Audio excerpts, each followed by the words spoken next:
Every web hosting company I know offers a one-click WordPress install. These usually come with pre-installed themes and plugins, which add weight and complexity to an author website. The secret to a fast, secure WordPress website is only use what you need and keep what you use updated. Establishing this minimalist footprint from the start will pay dividends for the lifetime of the site. Over the next few lessons, we are going to strip away everything we don't need in a default WordPress install, starting with posts, categories, tags, and pages.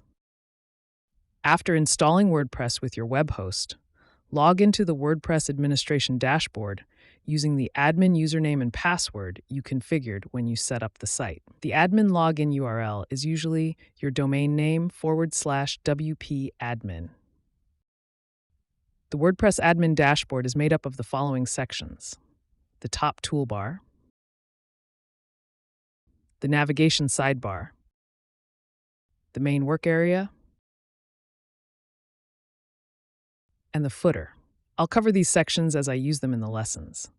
We'll start by removing all the widgets we don't need from the WordPress dashboard. Then we will remove unwanted posts, change the default post category, and publish the pages we need for this course.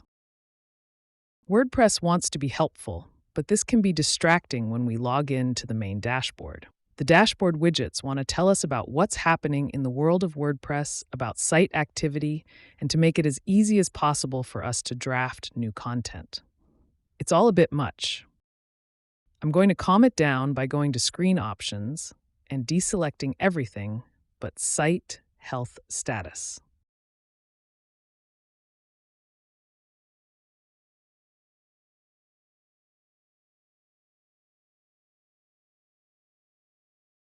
Now we have a much less distracting welcome dashboard that's only populated by the health of the website.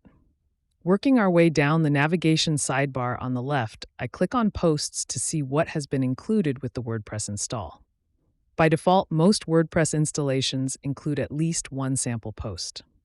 We don't need these posts, so I'll delete this and empty the trash to make sure it is completely gone.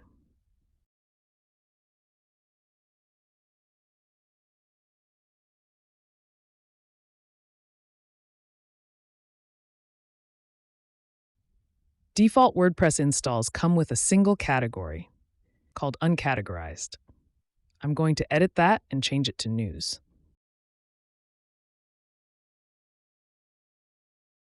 We'll also change the slug. The slug is the URL-friendly version of the name that appears in the web link. WordPress wants slugs in lowercase and no spaces. We're not going to have a parent category, but I am going to add in a description, which is best practice for SEO. There's more information on why that's a good idea on the Author Website Masterclass. I'll click Update before moving on to tags. There are usually no tags set up in a default WordPress install. I don't tend to use tags as they are not indexed by Google. That's not to say tags aren't useful, but I prefer to use categories, which are indexed by search engines. I'll leave this blank. We will come back to categories and tags in later modules when we look at setting up custom post types to publish our books. Next, on the navigation sidebar, I click on Pages to see what has been included with the WordPress install. WordPress installations include at least one example page. Here we have a sample page and a draft privacy policy page. We don't need the sample page, so I'll delete it and empty the trash to make sure it's completely gone.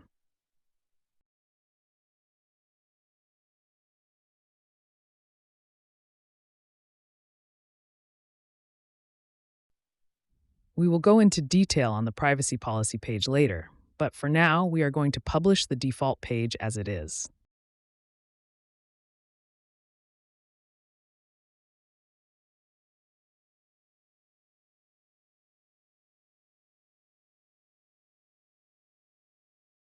Next, we want to add and publish 3 new pages without content that we need for later lessons. Back on the navigation bar on the left, I select Pages and Add New Pages.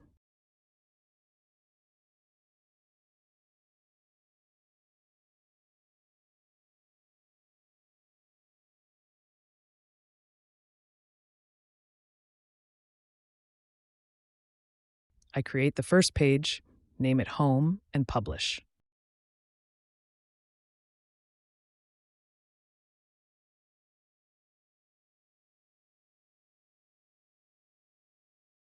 Next, I create another new page called Blog and Publish.